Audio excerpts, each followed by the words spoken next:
Mon oncle, le professeur Lidenbrock, était un homme que rien au monde n'aurait pu arrêter, surtout pas la raison. Moi, j'étais Axel, son neveu, son assistant, son ombre. Et ce matin-là, je ne savais pas encore que ma vie allait basculer vers l'impossible. Et voici Hans Bielk. Ce sera notre guide dans les profondeurs de la Terre.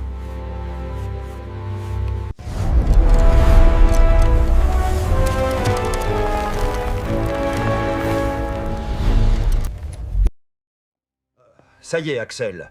Nous avons finalement déchiffré le manuscrit. Un savant du XVIe siècle, Arne Saknussemm, prétend avoir atteint le centre de la Terre en passant par un volcan islandais. Nous allons suivre ses traces, Axel. Nous partons pour l'Islande. Mais mon oncle, est-ce bien raisonnable?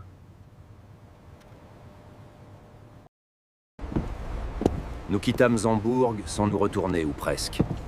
L'Islande nous attendait, froide et lointaine. C'est le début du voyage.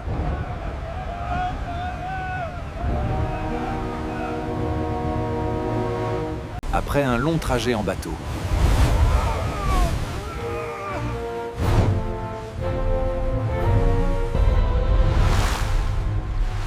Et à cheval.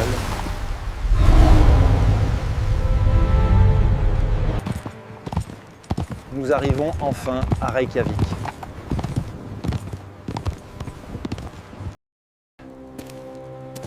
Hans était notre guide, un homme de granit et de silence. Le manuscrit indique que l'entrée du passage se trouve dans le volcan Sneffels.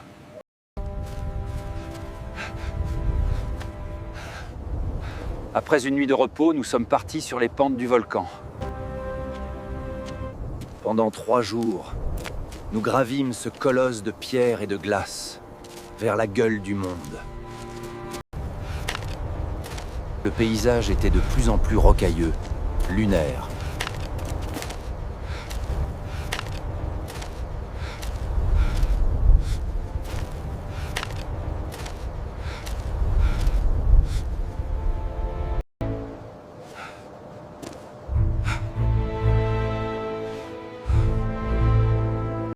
Selon le parchemin de Saknussemm, l'une de ces cheminées mène au centre de la Terre.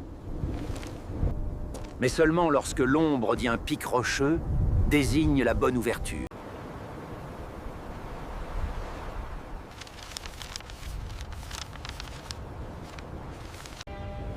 Regardez, c'est par ici. Voici l'entrée.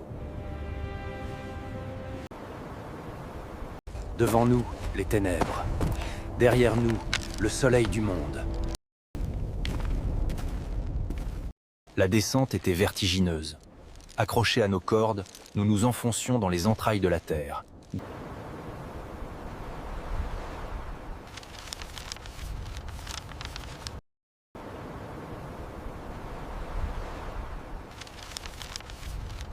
Les couloirs de basalte s'enfonçaient dans la terre comme les artères d'un cœur de pierre.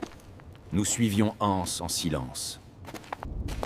Le chemin, étroit et périlleux, longeait un abîme dont le fond semblait rejoindre le néant. Mais l'appel de la découverte nous poussait en avant. Nous nous enfoncions toujours plus profondément dans les entrailles de la Terre, guidés par la torche de Hans et l'inébranlable détermination de mon oncle. Nous descendions toujours plus bas, toujours plus profond.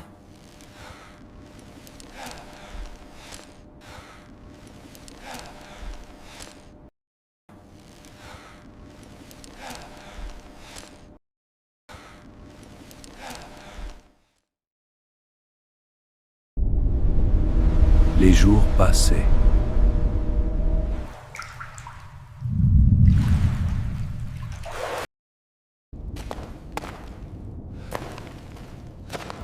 Les galeries étaient interminables.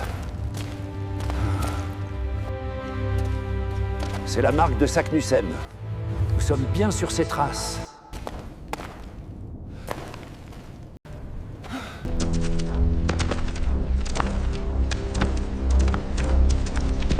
Regardez, c'est une salle immense. C'est prodigieux, une forêt souterraine.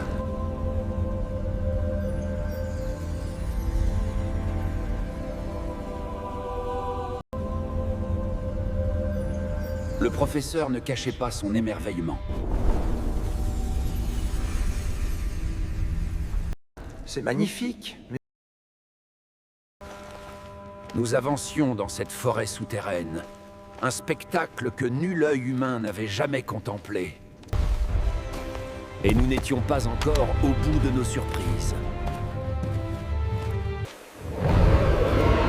Regardez la taille de ces créatures! Les monstres du monde d'avant étaient encore là, vivants. Comme si le temps n'avait pas eu le courage de les effacer.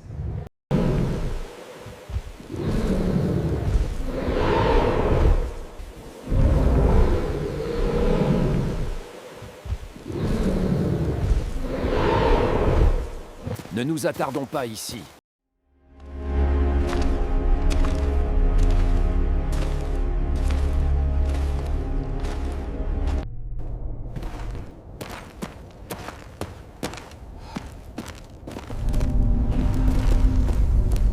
C'est absolument stupéfiant. Regardez ces formations cristallines. Nous continuions d'avancer, et les jours continuaient de passer.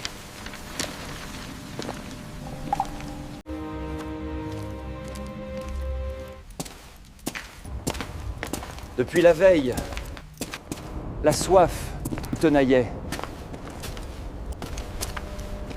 Hans scrutait les parois, à l'écoute d'une source souterraine.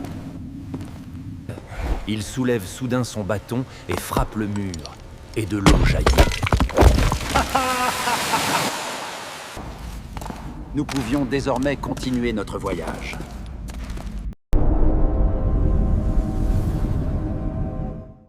C'est l'Atlantide de Platon.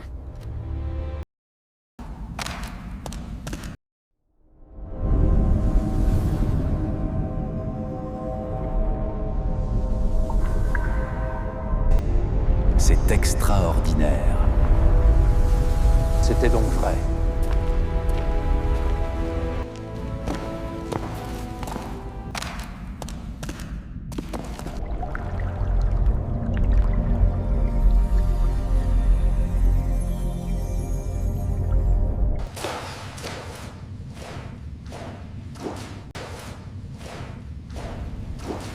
J'ai entendu quelque chose par ici.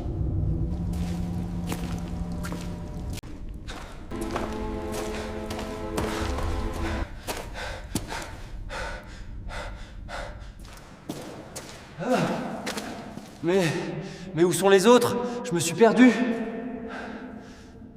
Axel! Axel! Axel! Au secours! Il y a quelqu'un ici! Axel! Axel! Oncle Lidenbrock, je savais que vous viendriez. Regardez, mon oncle. C'est incroyable, une véritable mer intérieure sous nos pieds.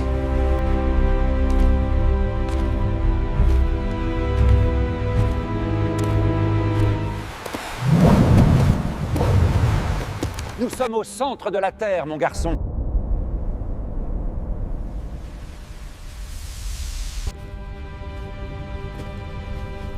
Il est arrivé jusqu'ici, c'est Arne Saknussemm.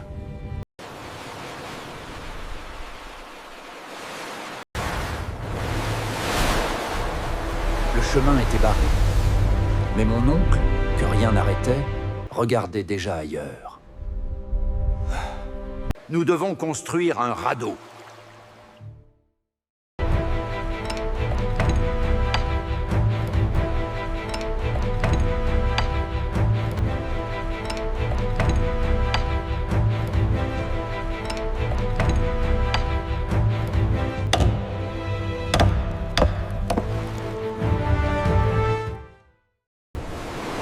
Et nous voici naviguant sur une mer au centre de la Terre.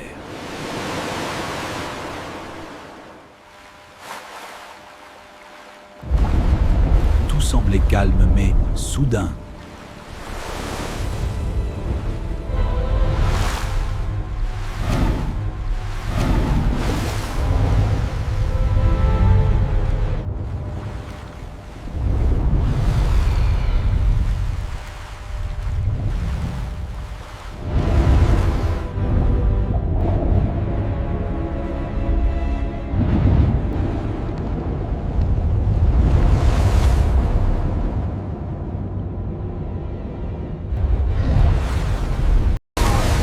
tempête surgit des profondeurs de la Terre, comme si la planète elle-même voulait nous rejeter.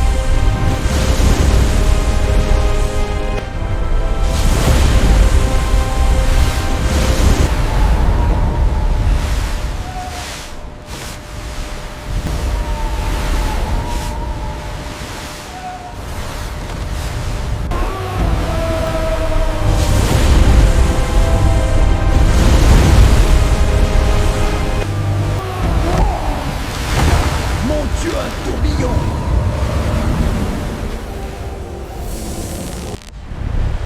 Il nous entraîne, nous ne contrôlons plus rien!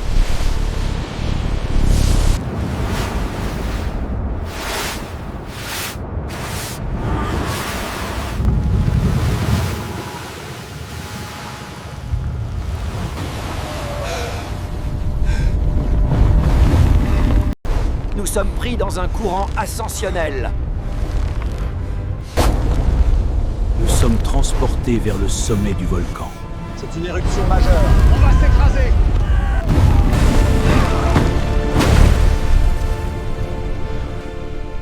Nous étions revenus à la surface à des milliers de kilomètres de notre point de départ.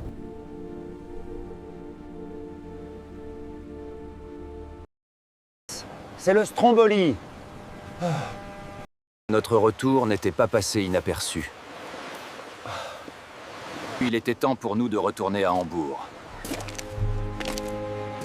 La nouvelle de notre départ s'était répandue, et notre retour fut triomphal.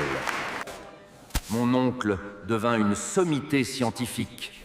Hans est retourné en Islande. Et moi, j'ai poussé Graüben.